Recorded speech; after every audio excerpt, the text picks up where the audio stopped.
talking about setting up our plein air setups for oils and for watercolor. This is my basic setup for oil.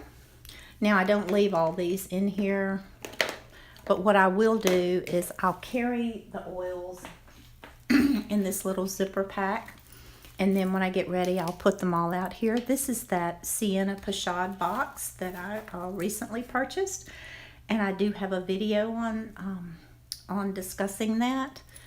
It's a lovely little box. It's very light. It's on a tripod that I already have. I basically took a bungee cord and made a place for the paper towels. It has a nice little tray that's removable here. This is where you hang your little container. Now I use water-soluble oils, so that's where I hang my water.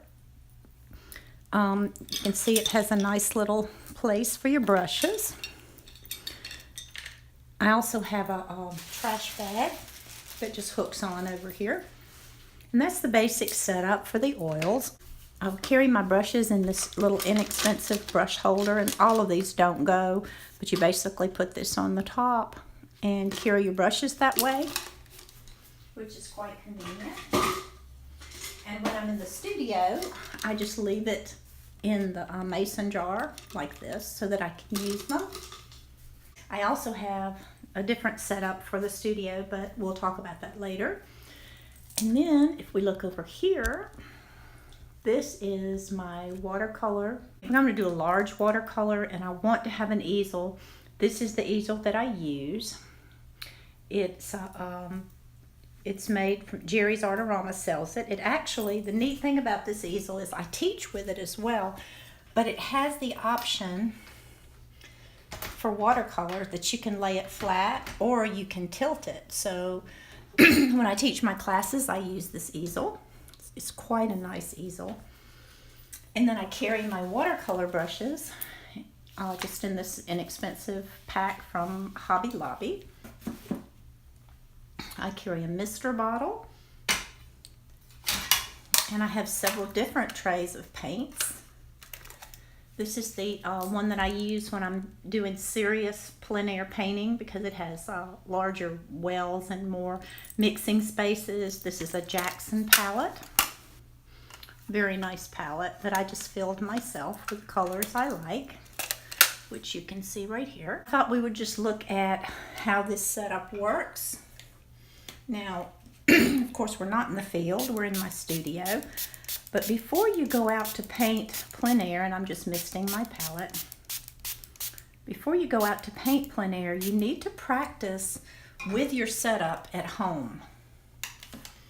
And the reason for that is so that you don't get out on location and realize that you've forgotten something or that something isn't going to work properly, because we're a little unsure of ourselves when we're out in public. So it's always better to be prepared and to feel confident about what we're doing.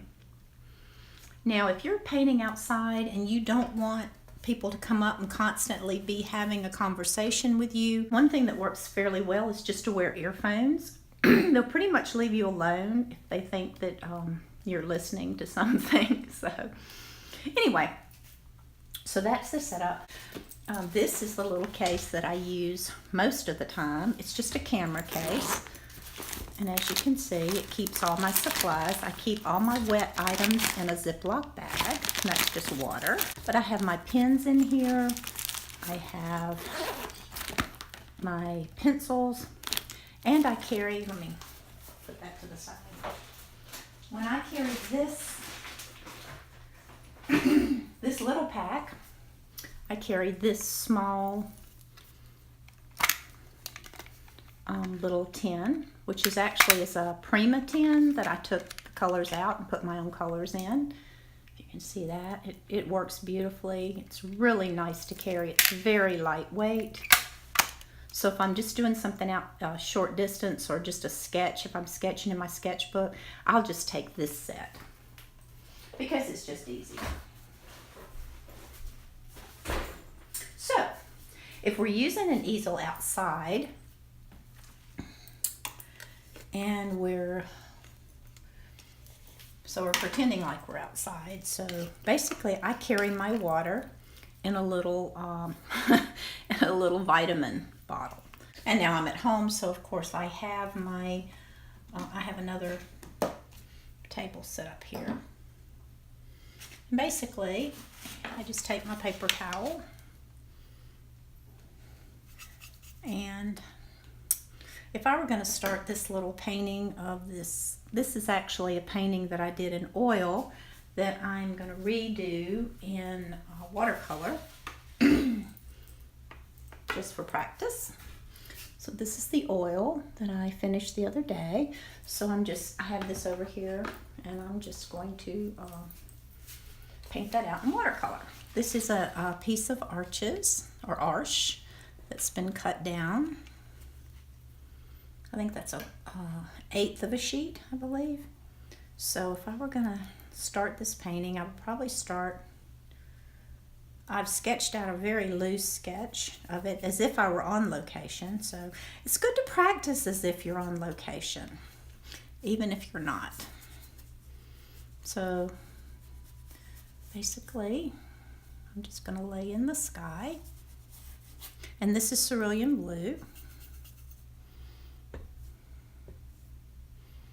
And we'll just go over these rocks here.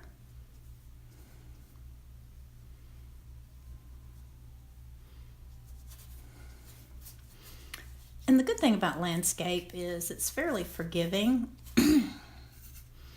And unless people are looking at the actual photograph or if you're painting plein air, they'd have to be out there standing next to you.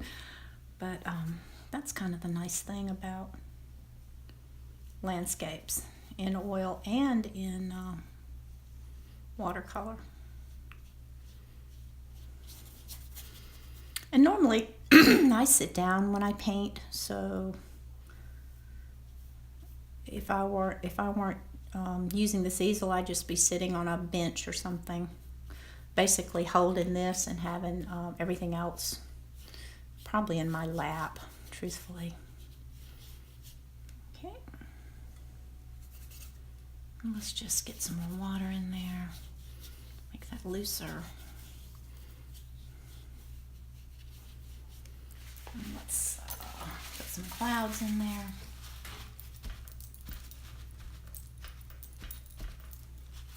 Now this isn't the paper towel I would recommend that you use. Really, Viva with no pattern on it is better. But that'll do for now. Basically, I'm just laying in the colors so I'll know where what goes where. So now we'll mix up this burnt sienna color. You can see what I'm doing here for the mountains. And this is just our base layer. And I'm going right over that with the wet and wet. Right there.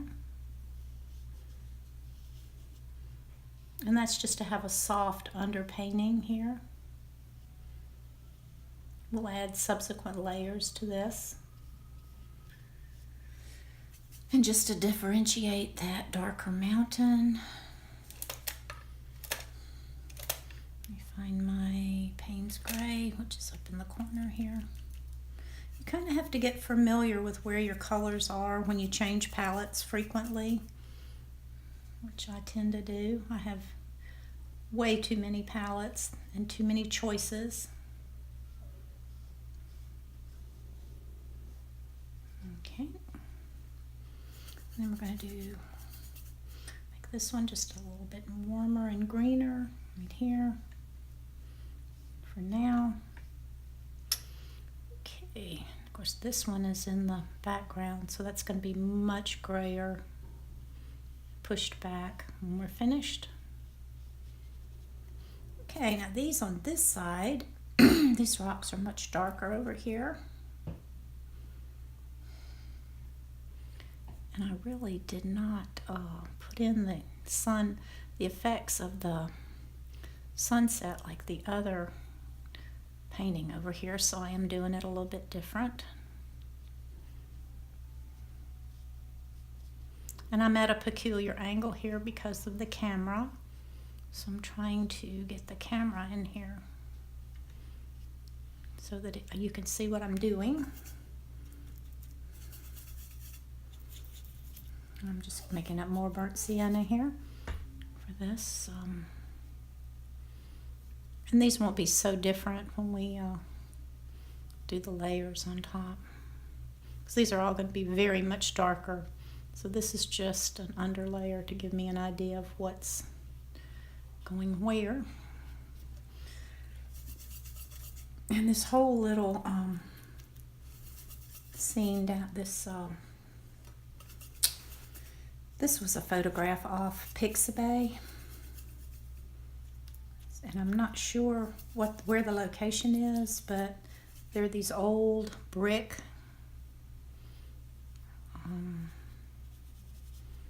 bricks in here along the water's edge, which I think is really neat. So we're just going to put something in here right now. That'll be all mottled in color because the bricks will be. This is quinacridone gold with a little burnt sienna in it. We're just trying to get something down here. That's the Arches logo right there, which this is just a little sketch. This is just a practice sketch, so we're not worried about that. Okay. Now I'm going to give it a little bit of texture. Now that we've kind of got that in there. This is quite a sturdy easel. I've been really impressed with this little easel. Okay, like that. Clean our water out. Now we're going to go into our watercolor, and I think we're probably going to use ultramarine blue. You can see here, and cobalt, which I think that's cobalt blue. Okay, now that has some water, some waves right along the edge there.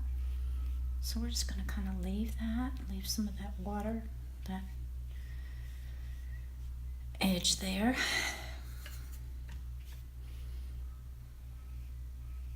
Painting this in oil and in watercolor is a very different process.